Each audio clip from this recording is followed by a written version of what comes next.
बिस्मिल्लाहिर्रहमानिर्रहीम। अस्सलाम वालेकुम रहमतुल्लाहि व बरकातहू।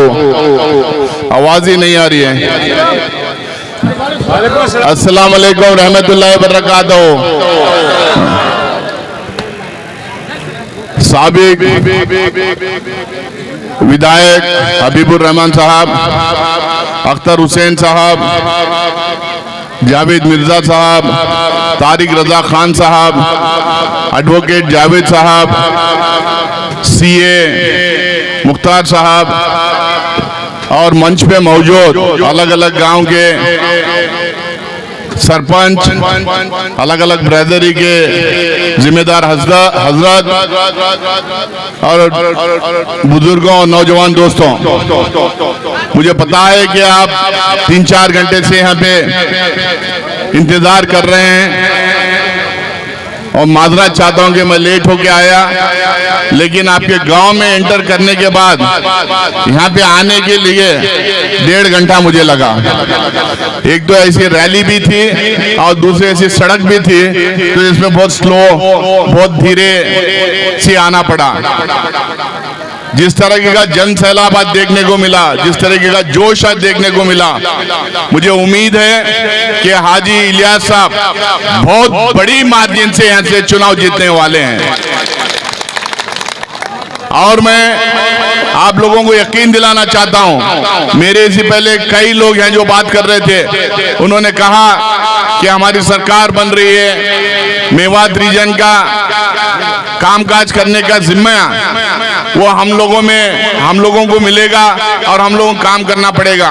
मैं आप लोगों को यकीन दिलाना चाहता हूं, हरियाणा में कई जगह मैं जाके आया, जम्मू कश्मीर में कई जगह जाके आया, 2 स्टेट में चुनाव हो रहा है, दोनों स्टेट में कांग्रेस की सरकार बनने जा रही है और जो भी कांग्रेस का मुख्यमंत्री यहाँ पे बनेगा वो ये ऑल इंडिया कांग्रेस कमेटी के इशारों से काम करेगा।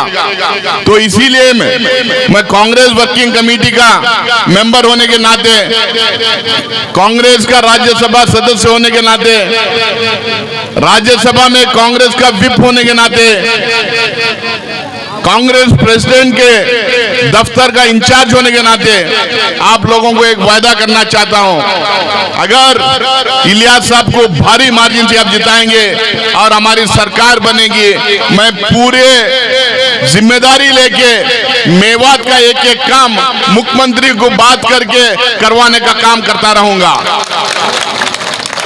मुझे पता है और हम लोग को इल्म है कि पिछले 10 साल से किस तरह से मेवात में कुछ भी काम नहीं हुआ, किस तरह से मेवात को अलग रखा गया, किस तरह से यहाँ पे पूरे हरियाणा में कुछ ना कुछ भारतीय जनता पार्टी काम कर रही थी, लेकिन मेवात के रीजन में कोई फंड नहीं आ रहा था, कोई सड़क नहीं बन रही थी, कुछ भी किसी भी तरीके की तरक्की यहाँ पे नहीं हो रही थी, हम तमाम लोगों को पता है। तो इसलिए हमारी सरकार बनेगी तो मेवात का खास ख्याल रखा जाएगा, इनके तरक्की का ख्याल रखा जाएगा। बुजुर्गों और दोस्तों, आप तमाम लोगों को हिंदुस्तान में क्या हो रहा है पता है, आप लोगों को उत्तर प्रदेश में क्या हो रहा है पता है, मध्य प्रदेश में, छत्तीसगढ़ में, महाराष्ट्र में, जहां जहां भाजपा की सरकारें हैं वहां पे क्या हो रहा है आप लोगों को पता है। ये जहां जहां भाजपा की सरकारें चल रही हैं वहां पे हमारे संविधान का रूल नहीं चल रहा है, संविधान के तहत सरकारें नहीं चल रहे हैं, वहां पे बुलडोजर राज चल रहा है। गरीब लोगों का और खास करके अक़लियतों को टारगेट कर करके उनके घरे, उनके दुकान, उनके इबादत गाहें बुलडोजर से गिराए जा रहे हैं। दंगे फसाद कराने की हर दिन साजिश रची जाती है, क्योंकि हम लोगों को पता है भारतीय जनता पार्टी अपने काम के दम पे सरकार नहीं बनाती, अपने काम के दम पे वोट नहीं पूछती, अपने काम के दम पे अवाम के बीच में नहीं जाती। वो हिंदू मुस्लिम करवाएगी, ये जात से वो जात के लिए के बीच में झगड़ा करवाएंगे, धर्म के अलग अलग धर्म के लोगों के बीच में झगड़ा करवाएंगे। उसके बाद उनको लगता है अगर पोलराइजेशन हुआ, डिवीजन हुआ और नफरत फैली तो बीजेपी की जीत होगी, तो इसीलिए सब वो काम करवाते हैं। लेकिन कांग्रेस पार्टी, आप लोगों ने देखा है किस तरह राहुल गांधी जी ने पूरे देश भर में भारत जोड़ो यात्रा निकाला।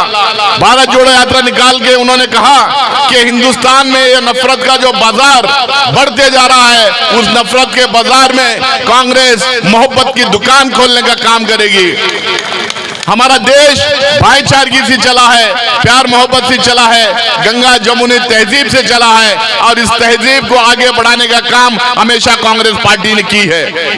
हमारे पास संविधान के तहत हम लोग चलने का हुक्म हुआ है।